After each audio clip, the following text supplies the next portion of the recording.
J.K. Myers from Big Skies Ranch Astronomy. I'm going to take an image from SharpCap, a fits livestacked image, into PixInsight and show 3 different ways in which I initially process the image in PixInsight to further get it ready for fine-tuning in Photoshop. In the past, I processed the entire image in PixInsight, but I no longer do that.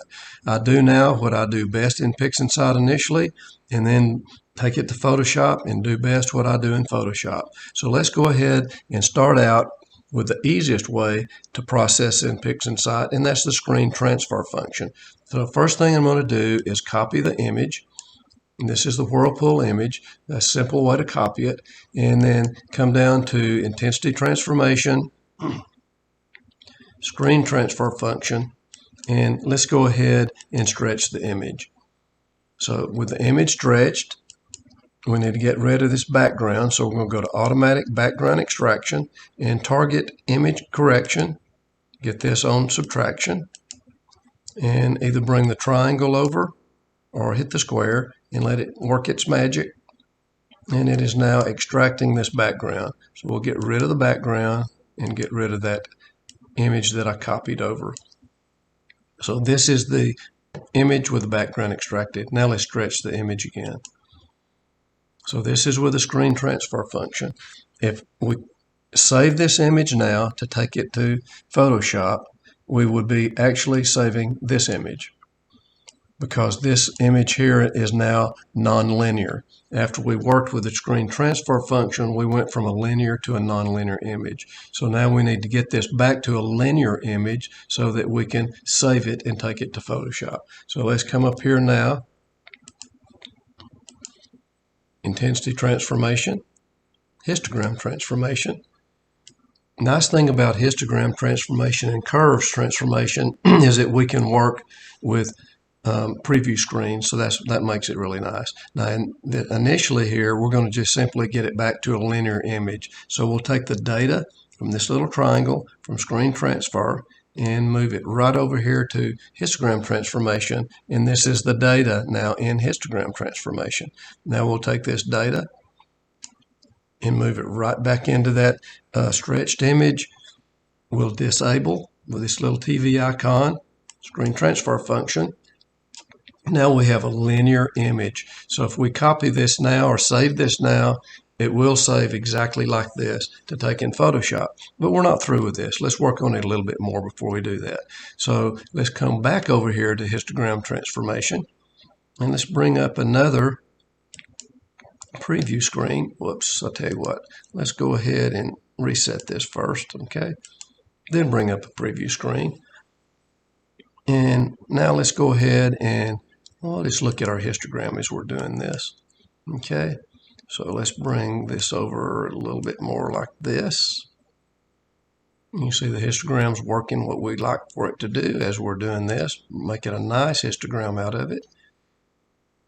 So let's kind of endpoint there and get rid of our real-time preview. Now this is the image that we're working with. So I'm going to try something here. Sometimes this helps, sometimes it doesn't. First, let's copy this in case it doesn't help, so I don't mess things up.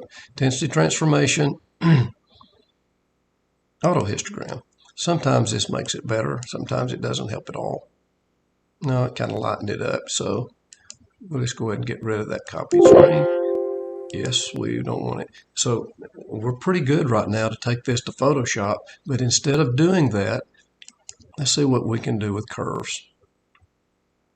Intensity transformation again in curves.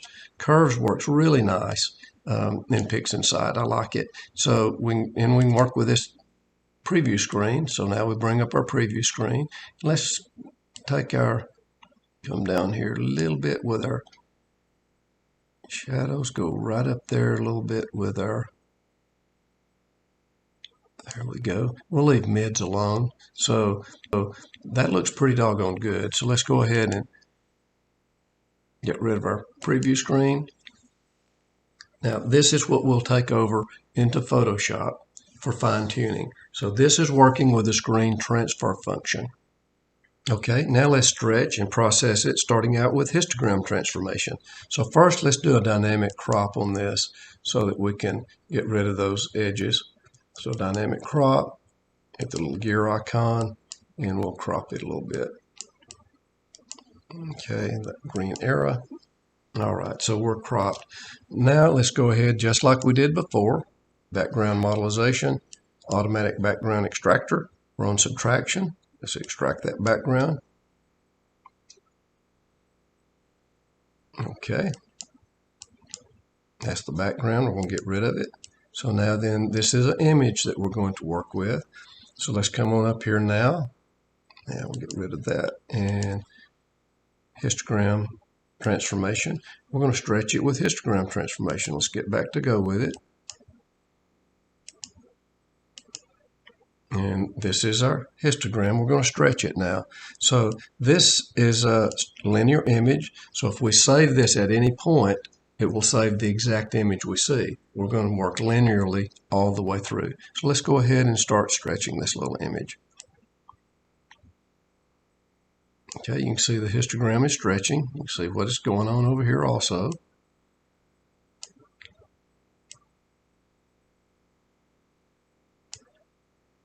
All right, let's push that one over. Let's redo it again. We're about there, but we'll bring it up, get our darks back over a little bit, and get our mids over some. All right, let's just take that.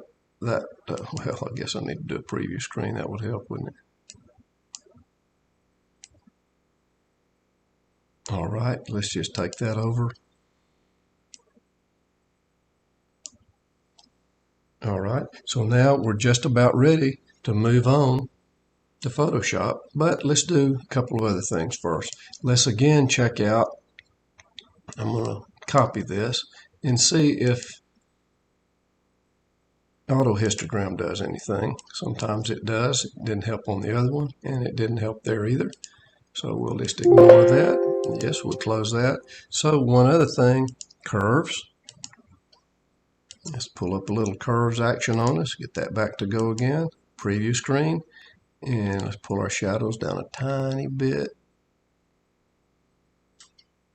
And with our highlights up a little bit. Okay. Take that over. And there's our image. Very similar to the other. So the first one we did with screen transfer function. The second one we have stretched with the histogram transformation. So let's go ahead now and go back to go again. And I'll show you another way called adaptive stretch. It's kind of interesting. We've already geometrically cropped. So let's come on up here now and let's see, let's bring that image, let's copy that image. Okay, and then process, background modelization, automatic background extractor, subtraction. Let's subtract the background. Okay, and get rid of that background. All right. Now this is our linear unstretched image, and again we're linear, so we don't have to worry about taking it from non-linear like we did with screen transfer. So let's go ahead now and see what we do with adaptive stretch. Intensity transformation, adaptive stretch. Okay, now I understand almost nothing about what I'm doing here, but I do know how to do it. So we're going to work with noise threshold and contrast protection. So I've got to check the box for contrast protection. And then we're going to have to just play with these numbers until we get our image the way we want it. So we're going to also do we're going to pull up our little curves on this thing. So we've got now a very beautiful image, don't we? This is real-time preview. So let's go ahead and play with this a little bit. We're going to come down, and we can see this change down here as we're doing this. I'm supposed to see it change down there as we're doing this. Yep. And it's going to bring the curve up something like this, and we're going to get it back a little bit black again, and just have to really play with this. Now we're going to do the contrast, and I'm going to take this to about 4. And I've obviously done this a little bit, so I know where I want that 4 at. So I'm going to bring that down a little bit. So you can see it's making a better image out of it. So I've got the contrast protection at about a -4, and you have to play with this. That's all I can say. And it tells you exactly what's going on here, but this does do a pretty good stretch of this, and it's not too bad, but we're going to kind of hold right there. So this curve is kind of like we normally see it. It can sometimes come higher, but I usually watch this screen. And you can also compare this to what it looks like in a curves transformation, okay? But we're going to hold it right here, and I'm going to go ahead and take that over. And this is our image that is coming out of the adaptive stretch. So let's go ahead and process it a little bit more. We've got it stretched, come to histogram transformation, and let's get back to go. Now, once again, we're linear. So we're pretty good shape. Let me see what that looks like. It may look kind of, no, it's not too bad. So let's go ahead and stretch him a little bit more. Or actually just process it a little bit more with this. See how it does. Not much different, okay. Take that over. And let's see if, let's copy this. Usually I do a better job than I've just done with this, but we'll try curves, see if we can straighten it out a little more with curves. Get back to go with that. And let's do shadows a little bit, highlights a little bit up there. That's about as good as we're going to do. I didn't do quite as good a job over in the adaptive part on the background, but that's not bad. So this is what we would now take to Photoshop in Lightroom with the adaptive stretch. So there's 3 different ways that I process this, and sometimes I'll try all 3 of them and take the one that works best. When you're used to this, it just takes a few minutes to do each one. As you can see, it does not take a lot to do this. Now, I've not explained a lot of details about PixInsight. You have to have a little bit of knowledge of it, but it's pretty simple to do just this in PixInsight. Now, as you can tell, when you look at process, this thing does many things. Now, I used to try to do almost all of those and process this thing, but now this is where I stop. Then I'll come up here to File, Save As, and I will save it as a TIFF. So each one of these 3 methods I've shown, I'll save as a TIFF file. Then I can take it to Photoshop. Photoshop in Lightroom will not work with a FITS image. You have to be in a TIFF coming out of here, or JPEG, but I'll come out with a FITS because that's closest to raw data. And then I'll always save my project, so I can go back in this project if I need to and rework some things. So this is what I do as far as taking the image from SharpCap into PixInsight and then get it prepared for Photoshop. Well, y'all, this is just how I do it. It works well for me, and hopefully it will for you. See you around at Dark Skies Ranch Astronomy.